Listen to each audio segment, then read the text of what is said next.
অজুর ভেতরের দর্শন, বাহ্যিক পবিত্রতা ও আধ্যাত্মিক মুক্তি। ইসলামে নামাজ আদায়, কোরআন স্পর্শ এবং কাবা শরীফ তাওয়াফ করার মতো প্রধান প্রধান ইবাদতগুলোর জন্য শারীরিক পবিত্রতা ফরজ বা আবশ্যিক শর্ত। অজু ভেঙে গেলে সেই পবিত্রতা আর থাকে না।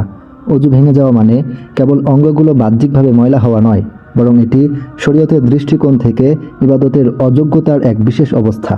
পবিত্র কোরআনে আল্লাহ তাআলা অজুর মধ্যে 4টি কাজকে ফরজ বা বাধ্যতামূলক করেছেন। 1. মুখমণ্ডল ধোয়া। 2. কনুই সহ উভয় হাত ধোয়া। 3. মাথার 4 ভাগের 1 ভাগ মাসেহ করা। 4.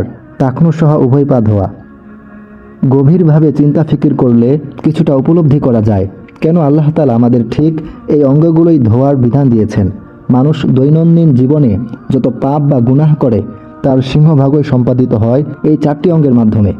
অজুর মাধ্যমে মূলত এই অঙ্গগুলোকে বাহ্যিক ময়লার পাশাপাশি গুনাহের আধ্যাত্মিক কলুষতা থেকে পবিত্র করা হয়।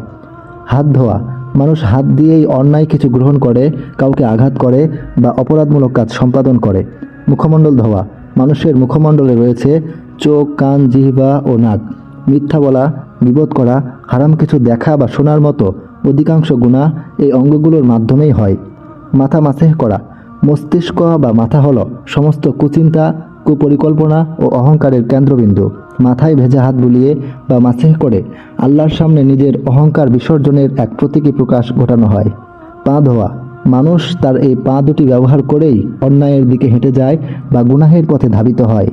রাসূলুল্লাহ সাল্লাল্লাহু আলাইহি ওয়াসাল্লাম বলেছেন, একজন মুমিন বান্দা যখন অজু করে তখন তার ধুয়ে ফেলা অঙ্গগুলো থেকে ছোট ছোট গুনাহ পানির ফোঁটার সাথে ঝরে যায়।